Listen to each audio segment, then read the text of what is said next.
As I said, we are at a very sad stage in the country's history.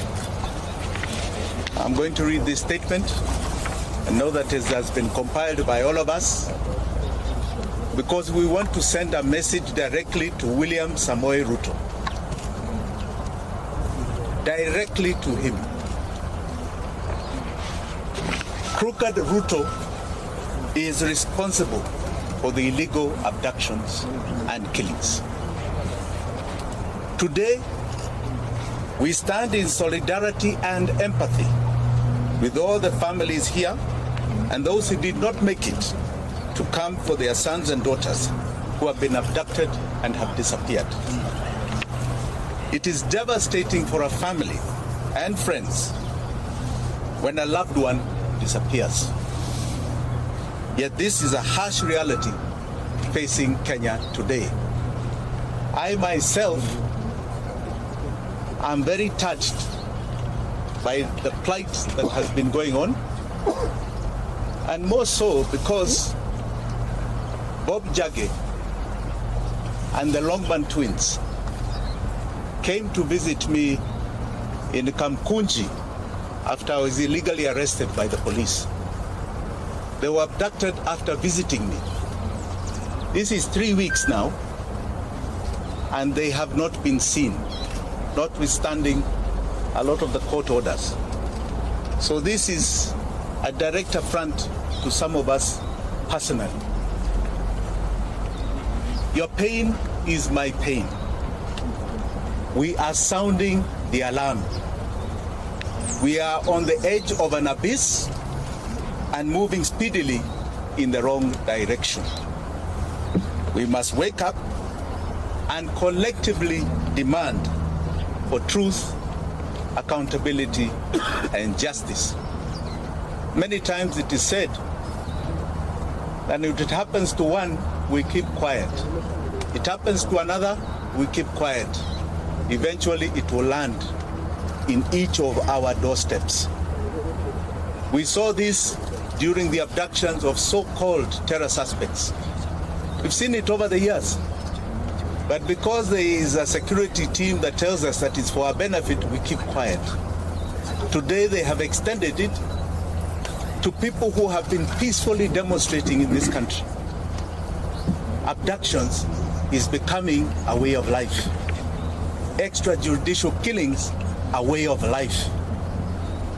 This is not the Kenya that was envisaged even by the makers of the new constitution. The terrifying illegal abductions, enforced disappearances, and extrajudicial killings in Kenya remain a state strategy to spread terror amongst us. The feeling of insecurity and fear it generates is not limited to close relatives of the abducted or the disappeared only. It affects each and every one of us. Illegal abductions and enforced disappearances violates the right to life, liberty, protection before the law, and protection from other cruel, inhumane treatment and punishment. Abductions victimizes the families, relatives, friends, and victims and survivors like we have here. We have a young man here who was abducted all the way to Maragua. He'll tell you his story. Abductions are a gross violation of the international law, including the Rome Statute. Abductions are kidnapping. Please understand, the state is kidnapping people, kidnapping Kenyans.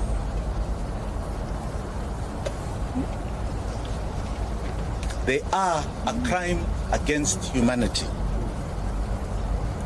Family and friends of people who have been abducted and disappeared experience slow mental anguish,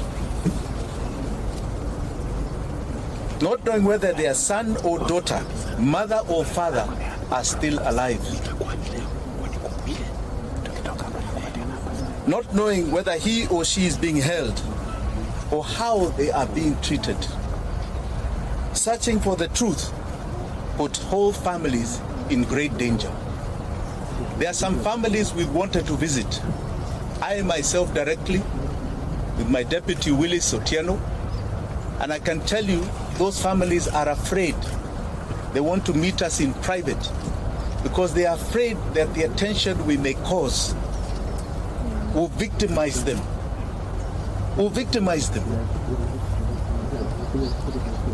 No order or instruction of any public authority, civilian, military, or other, may be invoked to justify a form of abduction, stroke kidnapping, to enforce disappearance.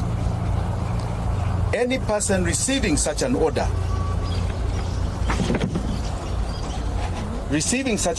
or instruction shall have the right and duty to not obey it. Article 26 of the Constitution of Kenya guarantees every Kenyan the right to life, specifically stating a person shall not be deprived of life intentionally. Article 28 and 29 of the Constitution provides the human dignity, freedom, and security of the persons, which includes and not be subjected to torture or treated or punished in a cruel and inhumane manner. The Inspector General of the National Police Service, under Article 245 of the Constitution, must exercise independent command of the police. We have seen what is going on. You have an IG who stands up and says you can demonstrate. It's in the Constitution. 2 days later, he's chasing everybody from the streets and his officers are shooting. Who is giving him those orders?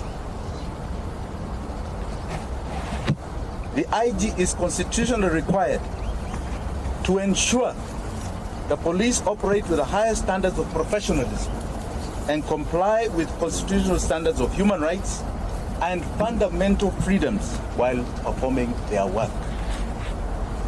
In exercise of the command of the police, the IG has the constitutional responsibility to ensure that the officers commit to protect the right of life of all Kenyans by adhering to the Constitution. President William Ruto took oath and swore that he will truly and diligently serve the people of the Republic and the Republic of Kenya. He will diligently discharge his duties and perform functions in the office of the President while doing justice to all in accordance with the Constitution and the laws of Kenya without fear, favor, affection, or ill will.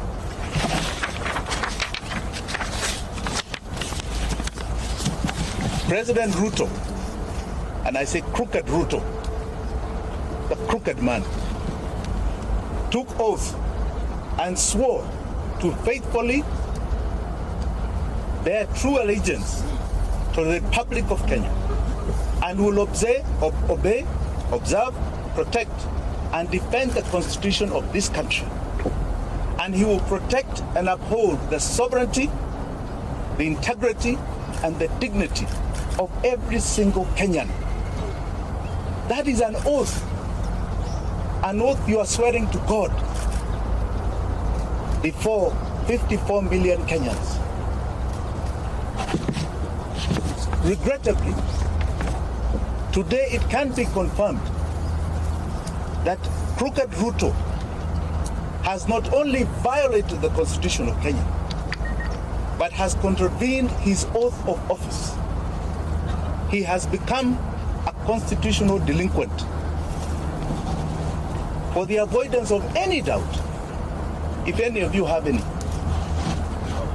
crooked Ruto is solely responsible for the abductions, enforced disappearances, and the murders of young Kenyans, Gen Z. He has turned his police force into a political militia.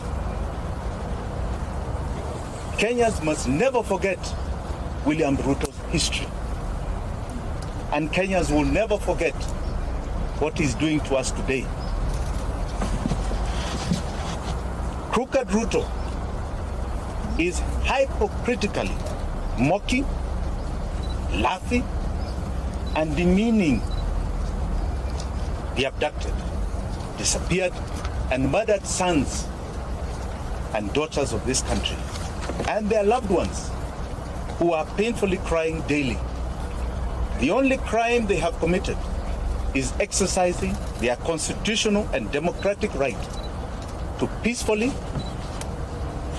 and unarmed demonstrate on the streets in our country. We will not yield to Crooked Ruto's tyranny. We will not. Because to yield is to advertise to all those that have fought for the democracy that we have today, starting from 1920. We are telling them that we have succumbed to the will of tyranny. William Ruto will not take us there. He is no different. When you look at that man, read the history of people like Pol Pot of Vietnam, Adolf Hitler. Read the history of Amin Dada, who was just next door to us, Umar Bashir, who created atrocities in Sudan. He is no different. It's not a man to glorify. That is a man to feel shame that he represents this great country called Kenya in any position. Finally, I wish to assure the abducted, the disappeared, and their families here and home, you shall never be forgotten by Kenyans. Ruto may forget, may ignore, but we will never forget. You are the true freedom fighters of our time. You are the heroes and heroines of this country. Forgetting you is rejecting our own identity. Forgetting you is to renounce the meaning of our life. Forgetting you means that we do not even love our own families. We will keep the memory of our abducted, our disappeared, our murdered. Forgetting them is allowing Crooked Ruto to achieve his goal of erasing our loved ones from this earth. We are going to continue demanding justice. We shall relive their memory as we do. The abducted, the disappeared, the murdered shall live forever in our minds, in our hearts, and etched in the history of this country. Thank you very much. Do you have any questions? Yes. What's your name? My name is